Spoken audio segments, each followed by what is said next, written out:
We suffer more in imagination than in reality. Seneca. You don't need tragedy to suffer. Your mind will invent one for you. It will take a silence and turn it into rejection. It will take an ordinary day and turn it into proof that you failed at life. It's efficient like that.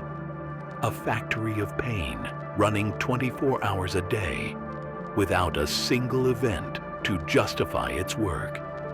You suffer from possibilities, from what could happen, from what might be said, from what they might think.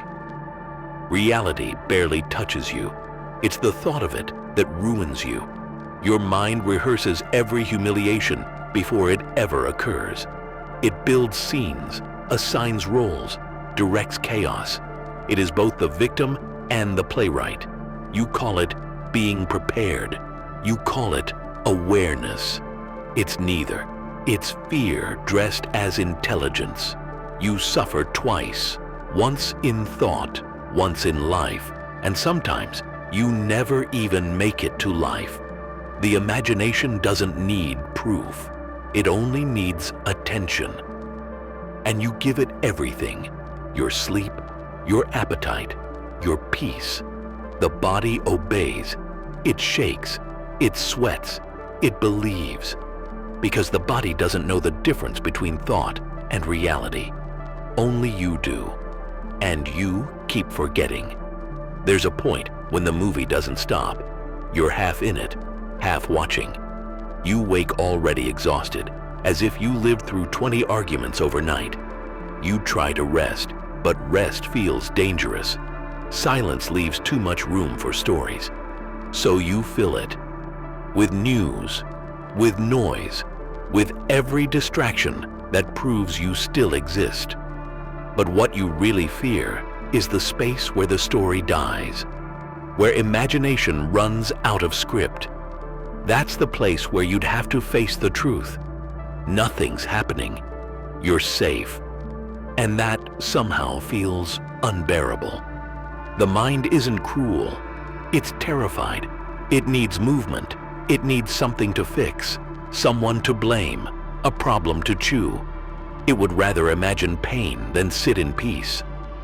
Because peace feels like death to a mind that only knows survival.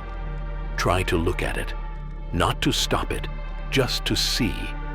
The endless scenes, the inner noise, the desperate need to know what comes next. You don't have to believe it. You don't have to argue either. Let the thoughts act. Let them scream. They'll get tired.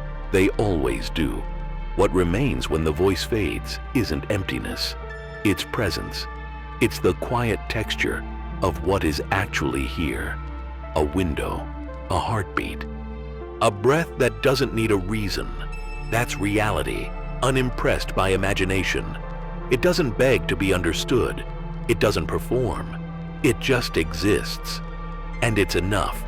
Reality rarely hurts. It's the commentary that kills. The moment you stop narrating, everything softens. Nothing is waiting to destroy you. Nothing needs fixing. You start to see that suffering was mostly rehearsal, a tragedy written by a frightened mind and played to an empty room. There's peace in not knowing. There's mercy in not imagining. And maybe that's all Seneca meant. That freedom isn't found in what happens, but in what you stop inventing.